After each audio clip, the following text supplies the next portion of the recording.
Bonsoir à tout le monde, merci d'être présent. J'ai le grand plaisir de vous présenter Géraldine Schwartz, née d'un père allemand et d'une mère française qui a grandi en France et vit depuis 17 ans à Berlin. Géraldine Schwartz est journaliste franco-allemande, ancienne correspondante de l'AFP à Berlin et collabore entre autres avec Le Monde. Elle est aussi réalisatrice de documentaires, mais surtout aujourd'hui invitée pour son premier livre, Les Amnésiques. Je suis Charlotte Gutmann, fille d'un survivant de la Shoah, le seul d'une grande famille déportée de Berlin. Je ressens une émotion particulière à présenter ce livre et son auteur, Géraldine Schwartz.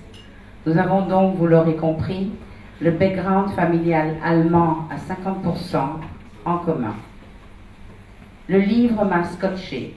Il est d'une richesse historique avec dates et chiffres à l'appui et d'une lecture aisée.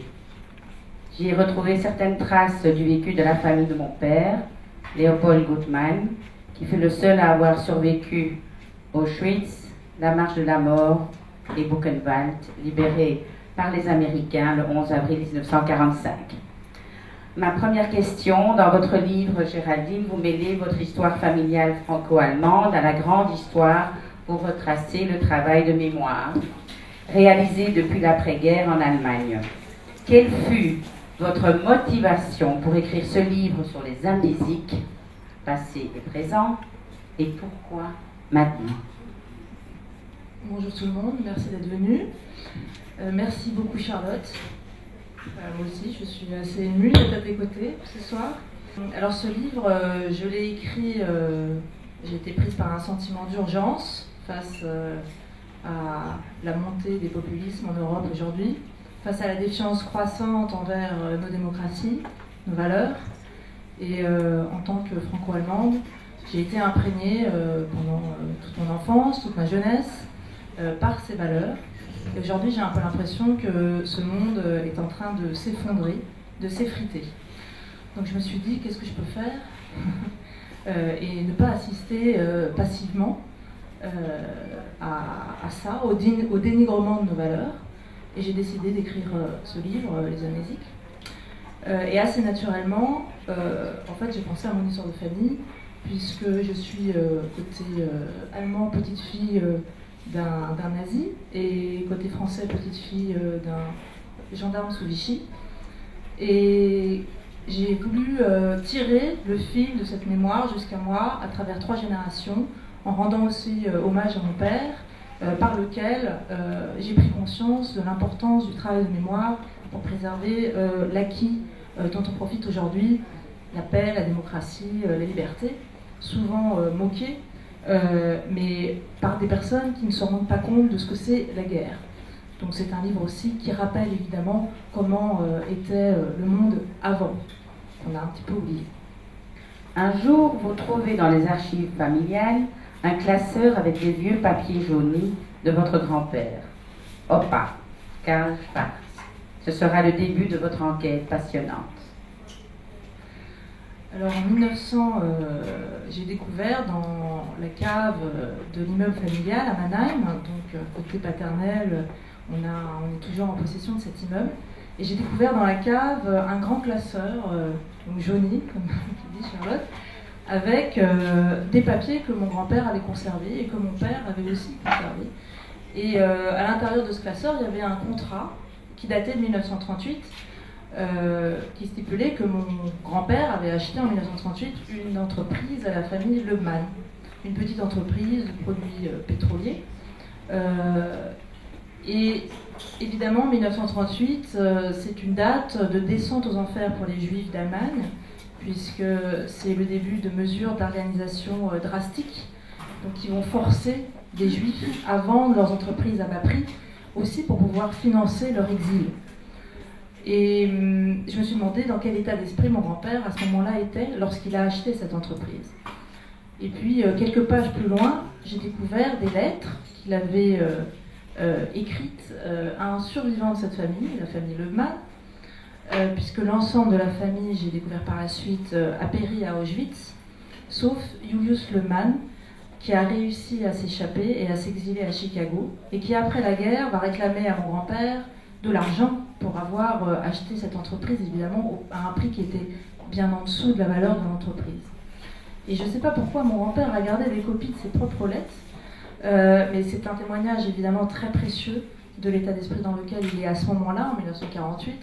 Et dans ces lettres, je vois que mon grand-père est dans le déni total de sa responsabilité de Mitläufer, c'est-à-dire de quelqu'un qui marche avec le courant,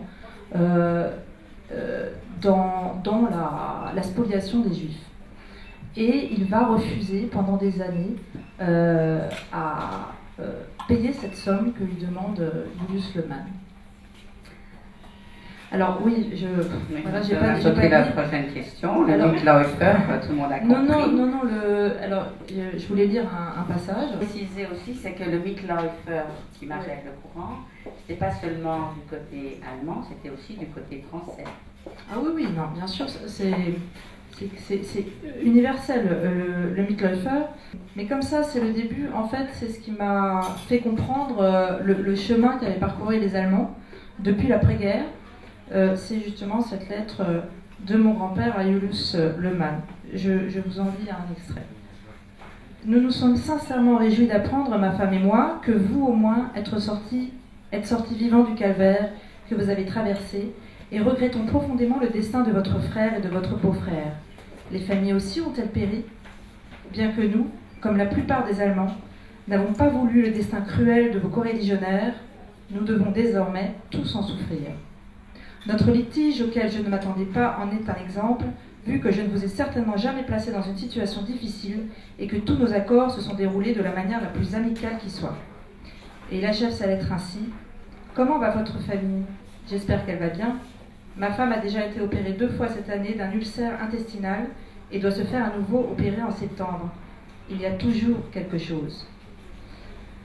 Donc là, on voit que mon grand-père compare sa souffrance à celle de Julius Lehmann, qui a perdu toute sa famille à Auschwitz, au point de dire nous allons tous à en souffrir aujourd'hui. Et qu'il compare cette souffrance à la sienne, donc qu'il n'a absolument aucune conscience, finalement, des crimes du Troisième Reich, alors qu'en 1948, il devrait avoir cette conscience parce que le procès de Nuremberg a déjà eu lieu. Et donc à partir de là, j'ai retracé le travail de mémoire réalisé par les Allemands depuis 1948 jusqu'à aujourd'hui pour comprendre comment on passe d'un esprit de dictature à un esprit démocratique. Alors, vos grands-parents avaient-ils vraiment le moyen d'échapper au mouvement de haine mis en place par la propagande démoniaque organisée par le Troisième Reich? Comment auraient-ils pu résister? C'est une question qu'on se pose particulièrement quand il s'agit des membres de votre famille. C'est toujours difficile de juger les actes de vos grands-parents alors que nous n'avons jamais vécu la dictature. Donc j'ai essayé d'être le plus juste possible. Et c'est vrai que, évidemment, le Troisième Reich avait cette particularité que c'était un régime qui plaisait à pratiquement tout le monde. Répondait à un éventail de frustrations absolument gigantesques. Et l'enthousiasme pour le Troisième Reich a transcendé l'ensemble de la société allemande, que ce soit les ouvriers, que ce soit les militaires, les aristocrates, les vieux, les jeunes, les femmes, les hommes. Donc je ne peux pas exiger de mes grands-parents qu'ils ne succombent pas à cette offensive de séduction. Mais il y avait quand même la possibilité de dire non. Comme aussi d'ailleurs sous la RDA, que je mentionne dans mon livre. Il était possible de ne pas acheter une entreprise à des juifs en 1938, de ne pas entrer au parti comme mon grand-père l'a fait en 1935. Et j'ai aussi appris en faisant ces recherches qu'il était aussi possible, par exemple, de ne pas exécuter un prisonnier soviétique en Europe de l'Est quand on était soldat. Il n'y a aucune trace dans les archives qui relate une quelconque punition en cas de désobéissance dans ce cadre-là. Il n'était pas non plus obligé, on pouvait aussi refuser de travailler dans un camp d'extermination. Mais un exemple qui m'a particulièrement frappé, c'est celui de l'action T4, qui est l'action qui projetait d'exterminer les malades jugés mentaux, les personnes jugées mentalement malades ou physiquement malades. Et cette action-là a été stoppée par Adolf Hitler parce que justement, dans une partie de la population et de l'Église s'est révoltée contre cette action-là. Donc c'est pour moi le signe qu'il est possible toujours de faire quelque chose et que les peuples ne sont pas toujours des victimes dans les dictatures. Et c'est aussi la raison pour laquelle j'écris ce livre, c'est pour responsabiliser le citoyen par rapport au passé, au lieu de toujours trouver comme exutoire des incarnations du mal et de réduire le mal à une caste dirigeante. Alors là, je dois me surger un petit peu. Au vu du régime de la terreur mis en place par des groupes nazis tels Waffen-SS, Sturmabteilung, Schutzstaffel, Einsatzgruppen, la Gestapo et autres, n'est-ce pas un peu naïf de croire qu'il suffisait de dire non au risque de sa vie? Et là, je dois référer à la nuit des longs couteaux de 1934 qui a marqué les esprits. La nuit des couteaux, c'est le meurtre des SA, donc c'est une autre... Oui, non, mais justement, c'était pas un régime de terreur pour les Allemands, à part pour les Juifs et pour les intellectuels et les communistes. Mais pour les autres, c'est pas du tout comme... On peut pas comparer le Troisième Reich au régime stalinien. C'était pas un régime de terreur, justement. Et on se trompe, Klaus Kinkel, ministre de l'Intérieur allemand, après la chute du mur, en 1991, a dit... on se trompe souvent en pensant que sous une dictature, la population n'a aucune liberté de choix, surtout quand il s'agit de choix de vie ou de mort. Donc évidemment, il y a des situations où c'est impossible de dire non, mais ce qui m'intéresse, c'est justement toute cette marge de manœuvre qu'on peut avoir, même sous une dictature, ou bien avant, justement, pour empêcher qu'une dictature se mette en place. Je suis muette. Vous avez même rencontré une cousine de la famille Leukmann qui vous a permis de reconstituer leur tragique destin. Oui, parce que je voulais quand même aussi aller voir du côté de cette famille qui avait été spoliée par mon grand-père. Malheureusement, alors moi ce qui m'a le plus bouleversée, c'est que évidemment on ne trouve aucune trace de cette famille sur Internet, qui est notre objet de recherche aujourd'hui, et puis aucun visage. Donc c'est une famille qui a disparu sans laisser de visage. Pour moi, ça c'est une image assez forte. Et un jour, j'ai retrouvé dans un journal la trace d'un Kindertransport, c'est un transport d'enfants qui ont été sauvés du nazisme grâce aux Britanniques. Et en fait, parmi ce transport figuraient 2 filles de la famille Leukmann.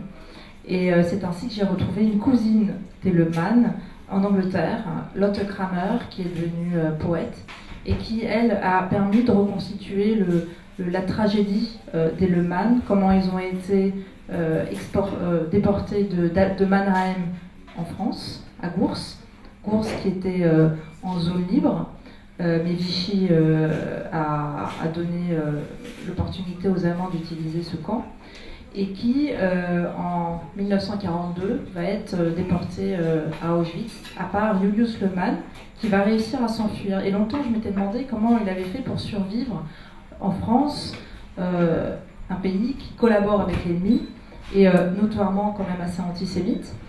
Et c'est Lotte Kramer qui m'a dit qu'il s'était fait passer pour un sourd-muet, qu'il était devenu garçon d'ascenseur à Menton, dans la zone italienne, parce que la zone italienne était beaucoup plus clémente envers les juifs. Elle refusait, contrairement à Vichy, de déporter ces juifs. Votre père, Volker Schwarz, incarne en revanche cette génération qui va contribuer à sortir l'Allemagne du déni. Oui, alors après, c'est 15 ans d'amnésie en Allemagne, bien décrite par Hannah Arendt, qui parle de cette amnésie volontaire et solidaire aussi, et aussi nourrie par certains politiciens qui craignent de diviser le pays. Donc il s'agit de resocialiser les nazis. De toute façon, il y en avait tellement, on ne pouvait pas tous les mettre en prison. Et à la fin des années 50, une nouvelle génération, comme celle de mon père, va commencer à questionner leurs parents sur leur rôle pendant la guerre.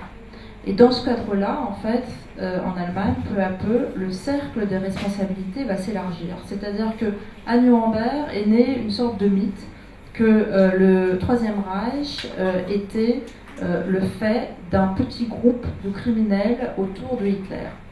Ce qui arrangeait tout le monde, évidemment. Et puis peu à peu, ça s'est élargi. On s'est rendu compte que les médecins, les avocats, les industriels, etc., puis l'ensemble des fonctionnaires, et puis bien plus tard, l'ensemble de l'armée, avaient aussi collaboré. Et puis, finalement, on en est arrivé à la conclusion que l'ensemble du peuple avait une responsabilité. Et c'est ça la grande différence, notamment, avec la manière dont la France a fait son travail de mémoire. Donc j'ai beaucoup parlé avec mon père à ce sujet-là. D'ailleurs, j'encourage tout le monde à faire de même, parce qu'on est très proche de témoins d'époques que l'on ne connaît pas. Et on n'utilise pas assez cette possibilité d'apprendre des choses sur le passé à travers nos parents. Et c'est à ce moment-là, d'ailleurs, que dans les années 60, au moment où mon père se rend compte de la monstruosité des crimes du Troisième Reich et de la responsabilité de son père, qu'il va en fait couper sa relation avec son père. Au moment où votre père rencontre votre mère, elle représente une France encore enlisée dans l'amnésie. Et en 1960, donc, mon père rencontre ma mère qui est fille d'un gendarme sous Vichy. Et j'ai aussi demandé à ma mère, mais à cette époque-là, qu'est-ce que tu savais en fait de ce passé-là? Est-ce que vous en parliez chez vous, en famille? Et contrairement à mon père, qui avait déjà confronté son père sur la question, ma mère n'avait absolument aucune idée. Elle était, comme la plupart des Français, convaincue que la France avait résisté à l'occupant. Et c'est là que j'ai découvert qu'elle habitait près de Drancy. Je ne le savais pas auparavant. Je me suis dit, c'est pas possible, elle habitait près du camp de Drancy. Elle ne savait pas ce qui s'était passé au camp de Drancy. Et tout simplement parce qu'en fait, à l'époque, il n'y avait absolument aucun mémorial à Drancy. Donc on est quand même dans les années 60, et qu'il faudra attendre la fin des années 70 avant qu'il y ait un mémorial digne de ce nom à Drancy. Parce que dans les années 1970, le mythe résistentialiste sur lequel se basait le général de Gaulle après la Seconde Guerre mondiale, pour rassembler les Français, va éclater en 1000 morceaux avec la sortie du livre de Paxton, dont vous avez peut-être entendu parler, qui va révéler en fait les dessous de la France de Vichy. Vous écrivez qu'à la fin des années 70, 70, malgré les avancées du travail de mémoire en Allemagne, mais aussi en France, il reste un tabou autour de la Shoah, à cause du mutisme des survivants, qui n'ont pu parler de leur vécu que des dizaines d'années après, voire 50 ans. C'était le cas de mon père, mais aussi d'autres raisons. Pouvez-vous expliquer? Ça m'a moi-même beaucoup étonnée, mais le tabou vraiment le plus long à lever fut effectivement la Shoah, de reconnaître que le massacre de Juifs à l'Est, qui était déjà connu dès les années 50, eh bien en fait correspondait à un projet totalement démoniaque, celui d'exterminer un peuple, de faire disparaître de la surface de la Terre.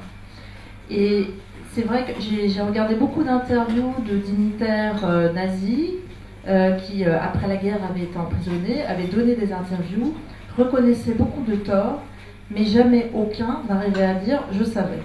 D'ailleurs, je crois que jamais aucun n'a dit « je savais », que ce soit en France ou en Allemagne. Et donc j'ai commencé à me demander, mais est-ce que vraiment on ne savait pas? Est-ce que c'était possible de ne pas savoir? Et à quel niveau on commençait à savoir? Et j'ai, par exemple, en ce qui concerne mes grands-parents allemands, évidemment, la population ne savait pas que les Juifs qui étaient déportés vers l'Est finissaient exterminés. Mais ne pas connaître la finalité de ces camps ne doit pas dédouaner un peuple de sa complicité de Mittelhofer face à la déportation, au boycott des Juifs, à la persécution de leurs voisins, de leurs commerçants,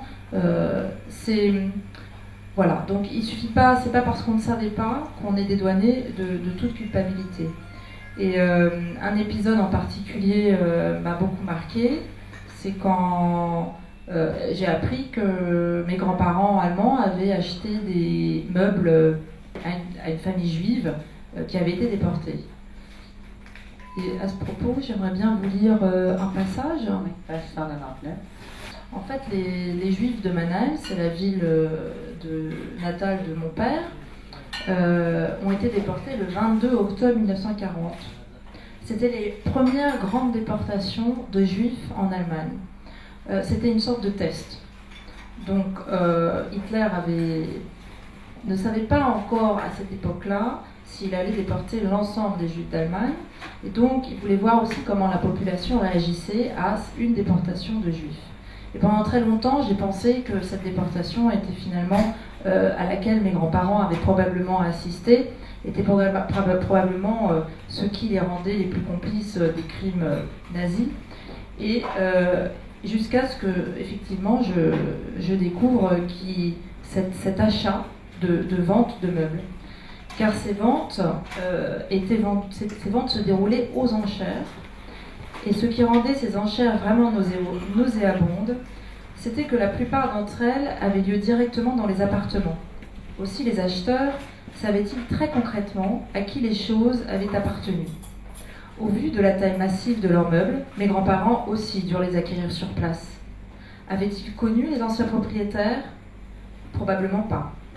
Mais je les imagine pénétrer comme des voleurs à l'intérieur de ces foyers abandonnés dans l'urgence d'un départ de dernière minute, où il y avait peut-être encore du linge qui séchait, des tasses de café sur la table de la cuisine et quelques cheveux dans l'évier de la salle de bain. Comment est-il possible que la vue d'une chambre d'enfant avec des jouets délaissés et des petites chaussures attendant le retour de leur jeune propriétaire, la vue de photos de famille sur les murs, de ces existences sauvagement interrompues, ne les ait pas saisis à la gorge et fait renoncer? La cupidité et l'avidité les rendaient tous impitoyables. Cette conduite me semble capitale, car elle discrédite à mon sens l'excuse principale de la génération de cette époque, n'avoir rien su du sort final des Juifs, ceux qui achetaient des biens dans cette ambiance de redistribution des fruits d'un pillage digne du Moyen-Âge, ne se doutaient-ils pas que leur propriétaire n'allait jamais rentrer, ni être en mesure de les réclamer, parce que morts ou presque? Alors, si je peux ajouter oui, un vécu qui m'a été transmis par mon père, c'est que les gens qui allaient être déportés savaient qu'ils allaient être déportés, ils étaient prévenus. Et ils devaient remplir des listes de tous leurs biens, de l'appartement, de la maison dans laquelle ils vivaient, jusqu'à la petite cuillère. Et après leur départ en déportation, les nazis arrivaient d'abord dans les maisons pour prendre les objets de valeur qui allaient être récupérés par le Reich, et par après, les voisins participaient à des ventes aux enchères. Vous dites que l'Allemagne est le seul pays dont le travail de mémoire a abouti. Pourquoi ? Eh bien, après la guerre, même s'il a fallu beaucoup de décennies à l'Allemagne pour réaliser ce travail de mémoire, elle l'a réalisé. Et beaucoup de pays hors de l'Allemagne se sont reposés sur la culpabilité allemande, justement pour éviter de faire ce travail. Alors certes, les crimes n'étaient pas les mêmes, mais dans l'absolu, c'était quand même des crimes atroces. Donc ce travail a été assez mal fait en Italie, en Autriche, et puis d'une manière aussi en France, où il a fallu attendre 1995 avant de reconnaître, d'entendre un président de la République reconnaître la responsabilité de la France dans les crimes de Vichy. Et ça, ces retards, ces maladresses et les clivages aussi politiques autour de ces questions en France ont retardé ce travail de mémoire. Et c'est pourquoi, comme je le disais en début de conférence, les Français n'ont pas assez réfléchi au rôle des citoyens, l'attitude des citoyens sous Vichy. Or, pour moi, responsabiliser les citoyens par rapport au passé, c'est les inviter à se poser la question de savoir ce qu'ils auraient fait à l'époque, s'ils avaient été là à l'époque. et donc d'aussi se questionner sur quelle attitude nous avons dans le présent, quelles conséquences peuvent avoir nos actes lorsqu'ils sont multipliés par des millions dans une démocratie. Et ce travail en Allemagne a accompagné la construction de la démocratie, qui s'est basée sur le travail de mémoire. Donc c'est vraiment très très lié, travail de mémoire et démocratie. Et c'est pourquoi, à mon sens, le travail de mémoire est quelque chose qu'il faut continuer à nourrir parce qu'il protège nos démocraties. Et comment transmettre aujourd'hui la mémoire à une jeune génération qui semble être lassée de cette partie de l'histoire? Oui, malheureusement, il n'y a jamais rien d'acquis et c'est quand même avec une grande consternation que j'ai dû assister à l'entrée au Parlement allemand en septembre d'un parti proche de l'extrême droite, pour la première fois depuis 1945 en Allemagne. Donc rien n'est acquis et il faut toujours continuer à éduquer les prochaines générations. Or, visiblement, effectivement, les nouvelles générations, et peut-être aussi certains d'entre vous, en ont un peu marre de ces histoires de guerre et de massacres. Et c'est pourquoi mon livre, malgré peut-être l'impression que j'ai donnée ce soir, est en fait assez positif, puisqu'il éclaire quelque chose une réussite en fait, qui est le passage de ce que nous étions avant 1945, c'est-à-dire une Europe de dictature, à ce que nous sommes aujourd'hui, une Europe encore, j'espère pour longtemps, de démocratie. Et voilà, j'ai voulu souligner ce travail-là dont on peut être fier. Donc au lieu de voir le passé comme un fardeau, on peut aussi le voir comme une source de fierté. Avant de conclure, on va revenir à la question de la génération qui avait porté le national-socialisme, était aussi aux commandes par après du miracle économique de l'Allemagne d'après-guerre. Alors des grands noms de sociétés allemandes tels que BMW, Siemens, BASF, Opel, l'AGFA ont été dirigés par d'anciens nazis. La dénazification n'a donc pas été accomplie à ce moment-là. Comment l'expliquez-vous? Oui, on revient en arrière, mais je pense que c'était important de parler, de souligner. Il y a eu une continuité du personnel économique, politique, administratif entre le Troisième Reich et la RFA. Donc ça a bien sûr freiné considérablement la poursuite des criminels nazis. Et la réflexion sur la responsabilité de chacun dans un régime. Sur le rôle des capitaines d'industrie, bien sûr, qui portent un rôle important dans la consolidation du pouvoir. Et c'est un scandale que ces capitaines n'aient jamais été condamnés à la hauteur de leurs crimes. Mais en fait, c'est un haut-commissaire américain qui les a amnistiés en 1951.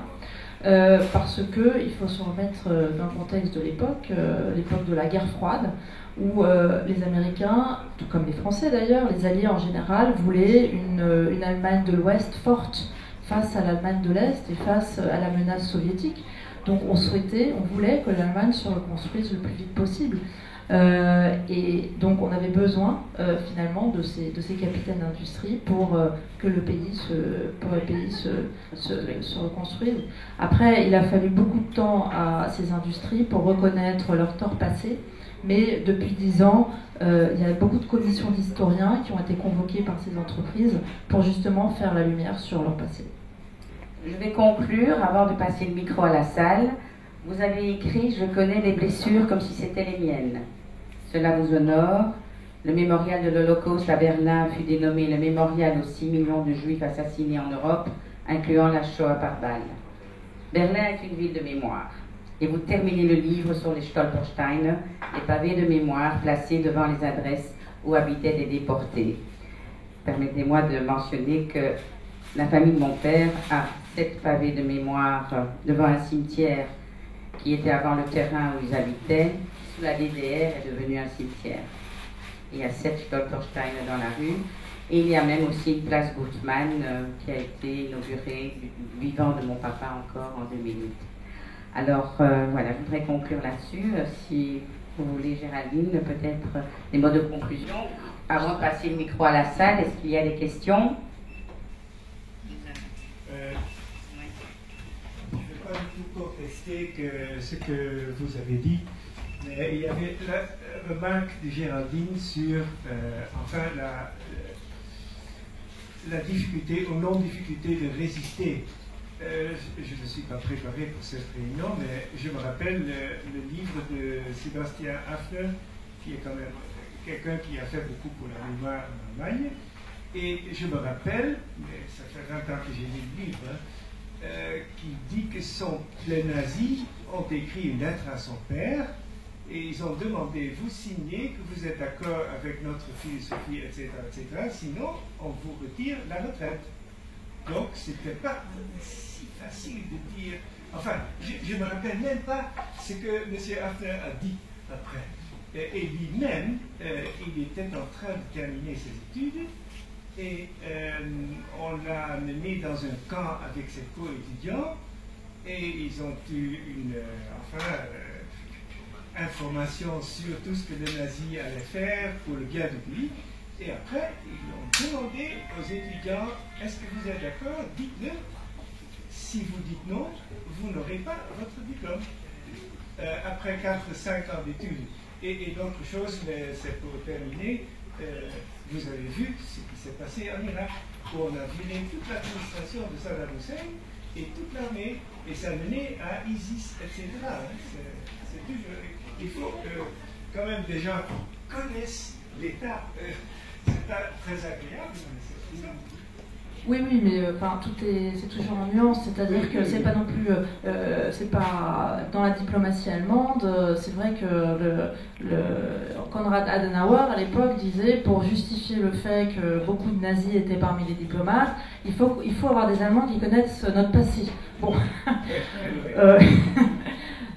Voilà, donc évidemment, on peut le connaître sans avoir été soi-même impliqué dans les crimes nazis. Quant à cette question de pouvoir dire non, justement, c'est intéressant ce que vous dites, parce que dans toutes les situations, on ne pouvait pas dire non dans toutes les situations. Mais ça a été une excuse, le fait de jamais pouvoir dire non, qui a servi pendant, jusqu'à aujourd'hui. Jusqu'à aujourd'hui, on entend surtout d'ailleurs dans des pays comme la France, comme l'Autriche ou comme l'Italie, ah non mais c'était pas possible, il fallait être un héros pour résister. C'est ce que ma tante d'ailleurs dit encore aujourd'hui, la sœur de mon père, qui n'est pas du même avis que mon père. Alors que beaucoup d'historiens ont quand même établi que les punitions, alors il y avait des punitions, mais on était envoyé en retraite anticipée, on pouvait faire un trait sur sa carrière. Mais quand il est question de vie ou de mort, je trouve que la conscience devrait commander de choisir de partir en retraite anticipée. Voilà. Mais c'est pas tout clair. Non, mais je préfère justement éclairer les points où il était possible de dire non. Mais par exemple, le fait qu'un soldat pouvait dire non lorsqu'on lui demandait d'exécuter un prisonnier soviétique, ça a été établi. Il n'était pas puni pour autant. Quelqu'un d'autre voudrait-il ou elle intervenir? Sinon, on peut clore le débat. Je ne sais pas, peut-être des témoignages. Je ne sais pas comment, par exemple, la Belgique, je ne sais pas comment le travail de mémoire se fait en Belgique, ça m'intéresse. Alors, le travail de mémoire en Belgique, bien sûr qu'il se fait. La Belgique est un pays en Europe qui a sauvé proportionnellement au prorata de la population le plus d'enfants juifs. Il y a eu un réseau de résistance qui a sauvé des enfants. Il y en a eu près de 4000 qui ont été sauvés de la déportation. Et là, c'était un réseau qui était en coopération avec des résistants juifs et non juifs. Donc, il y a des livres extraordinaires comme Dari Bleiberg, qui était un enfant caché et qui a écrit un livre, Maman, je ne veux plus être juif. Je suppose qu'il est dans la librairie aussi, exposé. Et ce sont des vécus, évidemment, qui traumatisent pour le restant de vos jours. Et je pense que mon papa était un traumatisé et que donc il a peint, les dernières années de sa vie, il a peint, mais il ne pouvait pas créer, il n'avait plus de créativité, il ne pouvait que copier. Donc nous avons des copies de Gauguin, de Magritte, de Van Gogh. Voilà, ça c'est pour la petite histoire que les traumatismes, évidemment, ont des séquelles dans le restant de la vie, même après la période noire. Oui, le travail de mémoire en Belgique, la communauté juive est très active et protège les cérémonies. La caserne d'Ossin à Malines était le lieu de départ des déportés vers les camps de l'Est. Et chaque année, il y a une cérémonie à la mémoire des déportés. Oui, les cérémonies, c'est pas forcément. Je ne réduis pas le travail de mémoire aux cérémonies, mais justement à apprendre à se responsabiliser par rapport au vote, aux actions qu'on a dans le présent. Et juste pour terminer, je citerai le président allemand Richard von Weizsäcker, qui en 1985 a tenu un discours à l'occasion des 40 ans de la fin de la Seconde Guerre mondiale. Et pour la première fois, il a célébré la fin de la Seconde Guerre mondiale comme étant une libération pour le peuple allemand et non pas une invasion, qui était la version validée jusqu'en 1985 en Allemagne. Et il a dit l'histoire nous enseigne de quoi l'homme est capable et nous ne devrions pas penser que nous sommes désormais meilleurs. Et c'est pourquoi l'histoire, enfin la mémoire, devrait servir de ligne directrice à notre comportement, à notre attitude dans le présent. Voilà, je pense que c'est ça ce qu'on peut retenir de l'histoire, davantage qu'une chronologie ou qu'une succession de faits. Et qui peut s'appliquer d'ailleurs à beaucoup d'autres réalités historiques dans notre monde. Et Churchill avait dit cette grande phrase, si un peuple ne se rappelle pas de son passé, il n'a pas d'avenir. Je préfère citer Weizsäcker à Churchill, mais bon. Mais parfois je me demande si l'Europe n'a pas besoin d'un Churchill pour nous aider de sortir d'un certain marasme.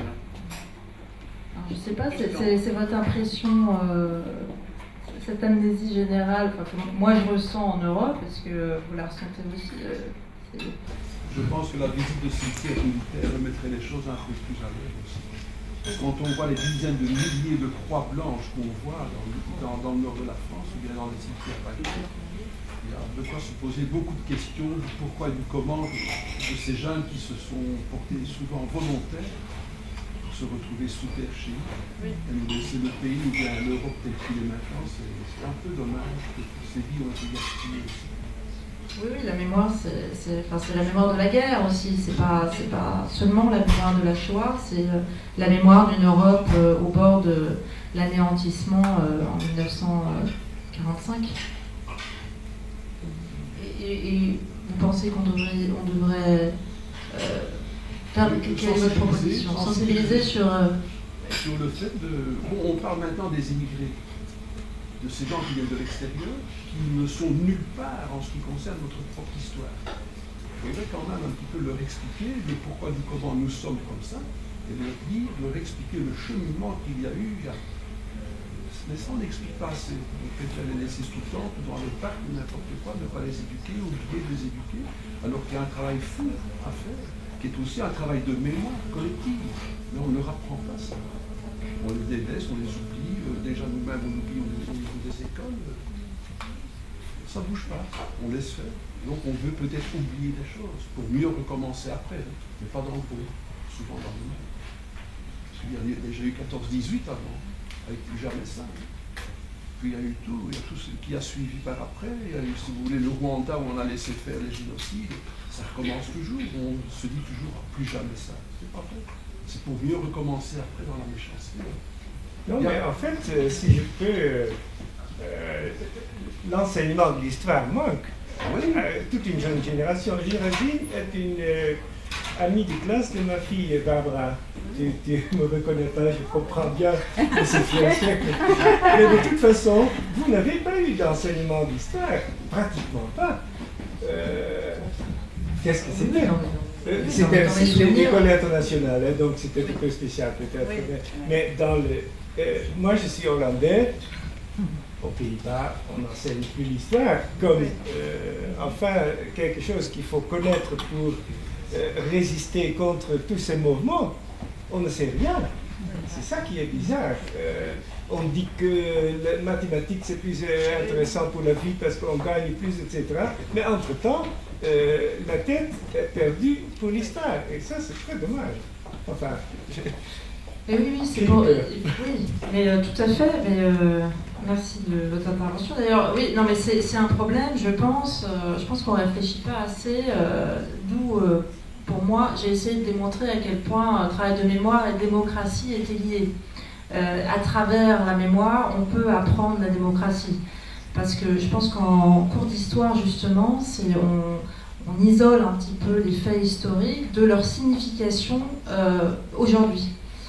Donc c'est tout un travail peut-être d'apprendre à enseigner l'histoire autrement.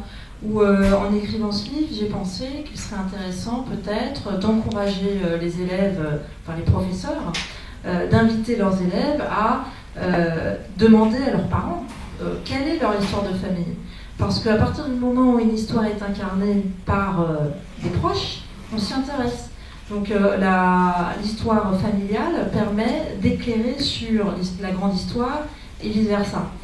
Donc c'est des projets qui seraient intéressants de mettre en place pour justement donner aux enfants la notion de la conscience que le passé fait partie de notre présent.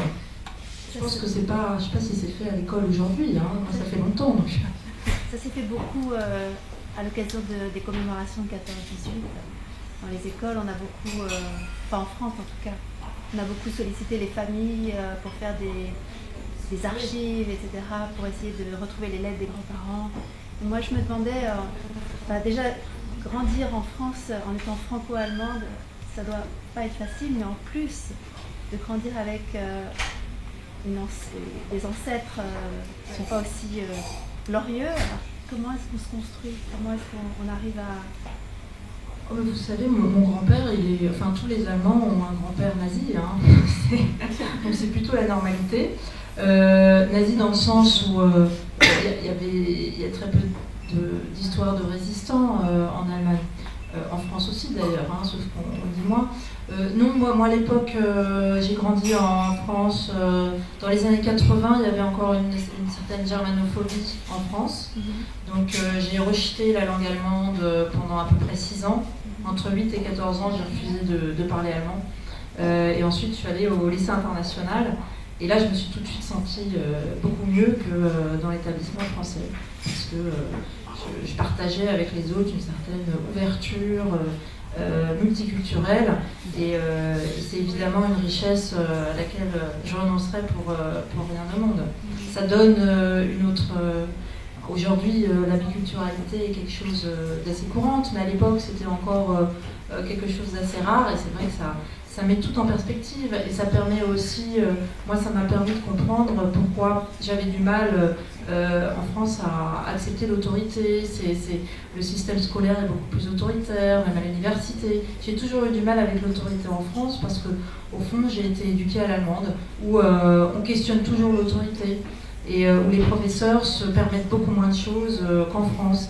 Et de manière générale, l'exercice du pouvoir en Allemagne est nettement plus démocratique qu'en France. Ça, c'est le résultat de ce travail de mémoire, de tenir tout le monde en éveil.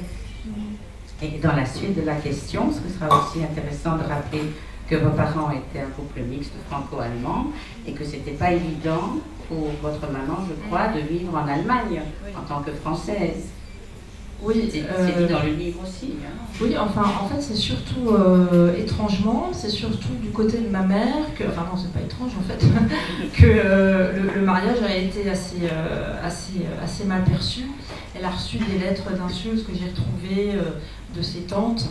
qui la traite de traînée, qui traite mon père de sale race de boche. Stéphanie, c'était d'orphin. Il y a un autre terme, d'orphin, je crois. Bon, c'est les insectes qui mangent des pommes de terre, et comme les Allemands adoraient les pommes de terre, on les appelait des dauphins. Dorifort, c'est ça, pardon. Dorifort, j'ai toujours du mal avec ce terme. Donc mon père a été assez mal reçu par une partie de la famille. Bon, c'était la fin des années 60.